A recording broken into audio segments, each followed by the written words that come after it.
the man who made the world laugh, was secretly fighting battles nobody could see. Robin Williams wasn't just a comedian. He was a light in millions of lives. But behind the laughter, there was pain. He used comedy to survive, to hide the sadness deep inside him. And maybe that's why people loved him so much, because his smile felt real. Legends never truly die. Section 1. Behind the Laughter. The Lonely Origins of a Comic Genius. Okay, let's get into it. To truly understand his explosive energy, we actually have to look at his isolated childhood, where humor basically became his ultimate defense mechanism. Comedian Tim Ferguson points out this absolutely fascinating biological link between humor and terror. It turns out, the physical act of laughter, it actually mirrors the human body's response to fear. Think about it. When we're terrified, what happens? We experience an involuntary expulsion of breath, a massive spike in adrenaline, and shallow breathing. Well, laughter triggers those exact same raucous spasms and identical physical responses, just with a hit of endorphins instead. Your brain literally diverts the fear response right into play. And Robin understood this connection perfectly. He famously stated that comedy is acting out optimism, not necessarily feeling it, mind you, but acting it out. He used his manic, rapid-fire humor not just to entertain us, but as a brilliant survival mechanism. It was a way to distance himself, and honestly his audience too, from the terrifying black dog of depression that he constantly battled. He'd literally take the things that made people anxious or fearful and force us all to laugh at them instead. Section 2. Comedy as Survival. A Frantic Rise to Stardom. That nervous, improvisational energy soon became his greatest armor. And man, his rapid ascent was just unprecedented. In 1973, he gets accepted into the super elite Juilliard School, completely astounding his teachers with this wild ability to switch dialects instantly. By 1976, he's unleashing this frenetic, bordering on psychotic stand-up routine in San Francisco. But in 1978, that's where history is made. He goes to audition for a sci-fi spin-off episode of Happy Days. He walks into the room and immediately just sits on his head. No joke. The producer hired him right on the spot, saying he was the only actual alien to audition. And almost overnight, that one guest role spun into Mork and Mindy, catapulting him to global superstar status. His Juilliard classmate and close friend Christopher Reeve described him perfectly. He compared Robin to an untied balloon just zipping chaotically around a room. But here's the thing. Underneath this wildly confident persona, Robin was intensely shy. The immediate pressure of all that fame was staggering. In those early days, he initially used substances as a crutch just to battle his crippling stage nerves and the sheer exhaustion of his crazy schedule. Section 3. Empathy in Action. The Heart Beneath the Humor. Now, his internal suffering didn't turn him bitter. Instead, it fueled a radical, active empathy. He weaponized his fame to heal the world. He co-founded Comic Relief to combat homelessness. He spent a decade as the face of St. Jude Children's Research Hospital. And get this, he never charged a single dime for his time. He traveled to war zones in Iraq and Afghanistan, entertaining 90,000 troops across 6 USO tours.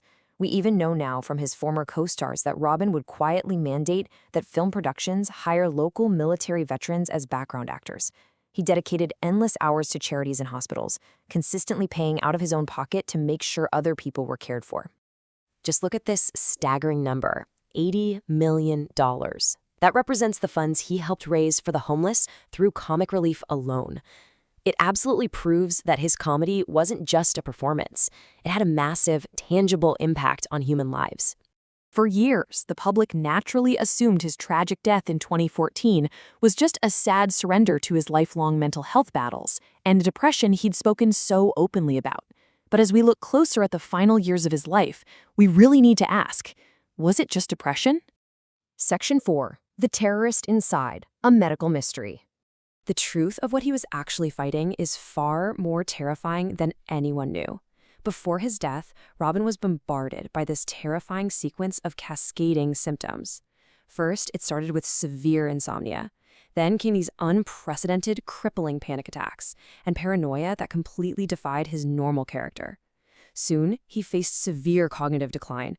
During the filming of Night at the Museum 3, this Juilliard-trained genius who had flawlessly delivered hundreds of lines on Broadway literally couldn't remember a single line of dialogue. Finally, he developed physical stiffness and a tremor in his left hand. This completely baffled the world's best doctors and led to an incomplete diagnosis of Parkinson's disease just months before he passed. It wasn't until his autopsy, 3 months after his death, that the full truth was finally revealed. Robin didn't just have Parkinson's, and it wasn't a resurgence of clinical depression. He was actually suffering from diffuse Lewy body dementia. In fact, the pathologists noted it was one of the most severe cases they had ever seen. He had an estimated 40% loss of dopamine neurons, and almost no neurons were free of these toxic Lewy bodies throughout his entire brain. His brain was literally being dismantled from the inside out. His widow, Susan Schneider Williams, ended up transforming her immense grief into advocacy. In a powerful, heartbreaking essay for the American Academy of Neurology, she described the disease as a terrorist inside my husband's brain. She painted a picture of a man who knew his mind was disintegrating, a man who kept saying he just wanted to reboot his brain. It was like chemical warfare was hijacking his neurons, and despite his immense intelligence and his resources, he was totally powerless to stop it. Section 5.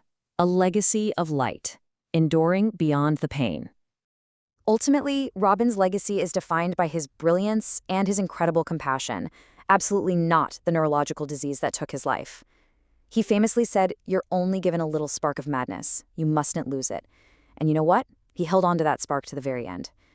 Today, his family's tireless advocacy is paving the way for crucial Lewy body dementia awareness, helping fund research so that future patients and families won't have to suffer in the dark without answers. So even now, he is still helping to heal people.